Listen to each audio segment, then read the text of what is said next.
ఒకళ్ళ తర్వాత ఒకళ్ళు టీడీపీ ఎమ్మెల్యేలు ఎమ్మెల్సీలు నోటిదోలతో వాళ్ళ పరువును పార్టీ పరువును మంట కలిపేస్తున్నారు. ఆఖరికి చిన్నబాబు పెద్దబాబు కూడా నోటిని అదుపులో పెట్టుకోలేక అనవసరంగా నేటిజనుల చేతిలో చిక్కి చాలా ఇబ్బందులకు గురవుతున్నారు. ఇప్పుడు నేనే మాత్రం తక్కువ తిన్నానా అంటూ టీడీపీ నెల్లూరు ఎమ్మెల్సీగా కొత్తగా ఎన్నికైన వాకాటి నారాయణ రెడ్డి చంద్రబాబు పరువు తీసేలా వ్యాఖ్యలు చేశారు.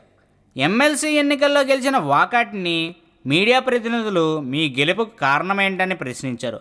అంతే, తన గెలుపుకు చంద్రబాబు క్రమశిక్షణ రాహిత్యమే కారణమని, చంద్రబాబు క్రమశిక్షణ రాహిత్యం వల్లే దాదాపు 100 ఓట్లు ఎక్కువగా సాధించామని వాకాటి వ్యాఖ్యానించడంతో మీడియా ప్రతినిధులు బెత్తరపోయారు. దీంతో వాకాటి వ్యాఖ్యలపై వైసీపీ నేతలు సెటైర్లు వేస్తున్నారు.